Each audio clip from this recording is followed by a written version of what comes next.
Bienvenue sur WeUpsell. Bonjour à tous et bienvenue, voici les sujets au programme de ce numéro.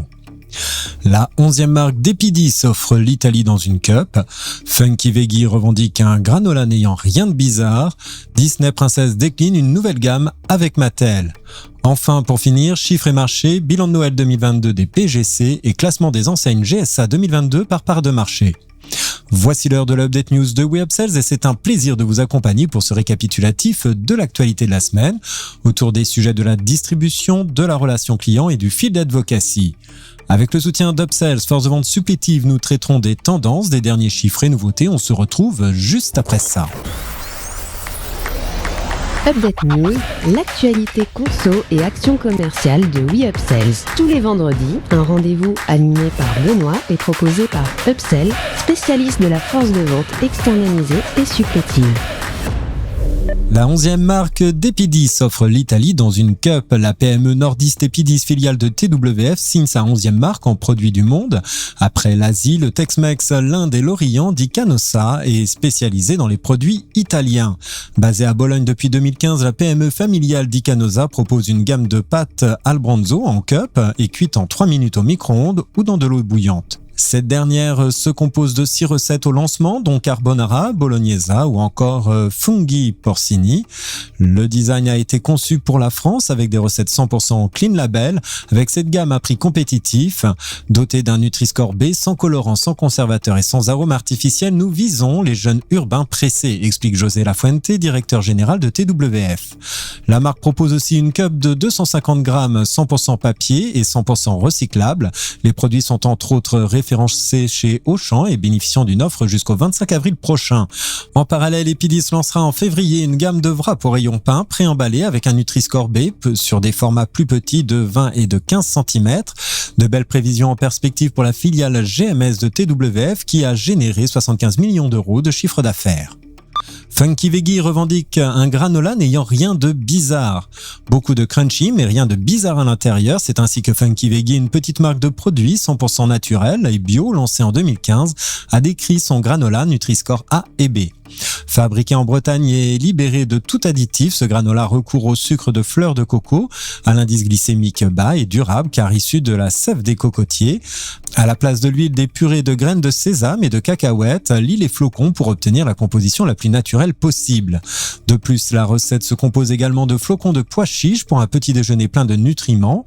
Outre l'apport en protéines, nous sommes fiers de valoriser la filiale légumineuse en France, déclare Camille Azoulay.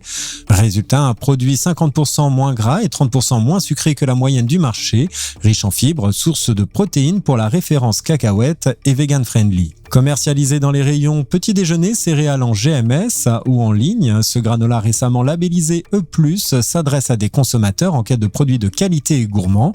La marque espère aussi séduire les curieux désireux de diversifier leur liste de courses. Ces bonnes rotations montrent qu'elle a visé juste. Depuis son arrivée en début d'année, Funky Veggie a écoulé environ 150 000 sachets de granola chez Monoprix, Franprix, Intermarché, Chronodrive et Carrefour. Disney Princess décline une nouvelle gamme avec Mattel. Les nouvelles poupées Cendrillon, Blanche-Neige, Elsa, Vaiana, Réponse ou autres Pocahontas s'apprêtent à arriver en magasin. Les célèbres licences du groupe Disney étaient auparavant exploitées par Hasbro qui avait récupéré les droits auprès de Mattel en 2016. Aujourd'hui, retournement de situation pour ce retour dans le giron du fabricant de l'iconique poupée Barbie. Les poupées se parent de nouveaux atours. Visage, finition et détails ultra réalistes, développement davantage d'animaux compagnons et accessoires. Elle propose également l'innovation Color Reveal utilisée dans la gamme éponyme de Barbie permettant de changer la couleur des cheveux des poupées. Les premières références dévoilées par Mattel comprennent un assortiment de poupées mannequins de 29 cm accessibles dès 3 ans, des coffrets et des mini-univers. De plus, la gamme comportera également une collection spécifique pour les adultes et des poupées à l'effigie des plus emblématiques méchants et méchantes de Disney. Pour finir, chiffres et marchés, bilan de Noël 2022 des PGC. Une belle semaine pour les ventes en volume, la semaine de Noël selon IRI. Après de faibles performances mi-décembre, les PGC FLS enregistrent de belles croissances de leur volume et de leur chiffre d'affaires la semaine de Noël. Par rapport à 2019, les hausses sont remarquables, plus 10,1% en volume et plus 25,8% en chiffre d'affaires.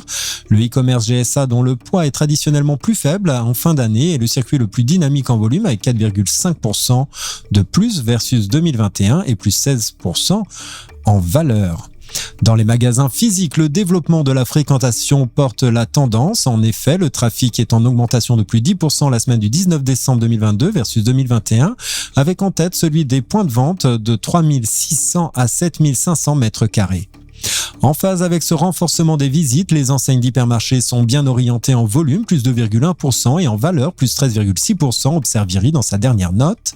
La plupart des rayons des PGC alimentaires participent à ce développement des volumes, avec notamment les BRSA et eau, plus 7,9% en volume, la crèmerie, plus 5,3%, et les bières et cidres, plus 4,8%. En revanche, les catégories festives traditionnelles sont toujours en recul la semaine de Noël.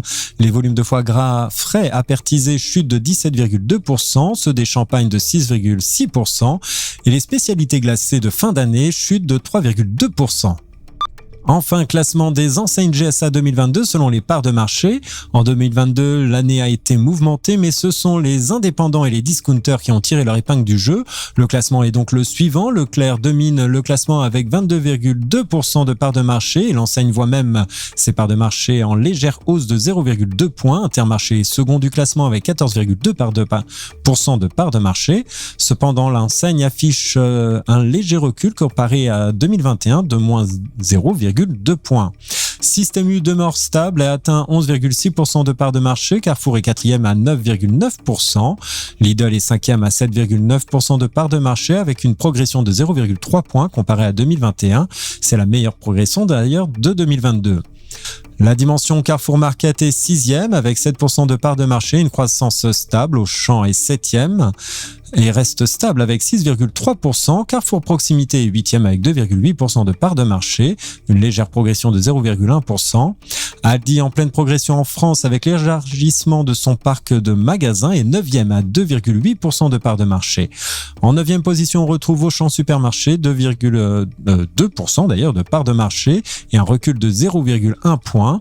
En 10e position, c'est Cora qui affiche un recul de 0,1 point. Derrière suivre et sans beaucoup de variations, Casino Supermarché, Monoprix et Géant Casino entre 1,6 et 1,8% de part de marché chacun.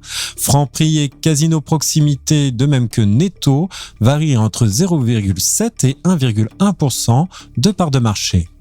Match descend en dessous de ce niveau à 0,6% de part de marché et reste toujours stable.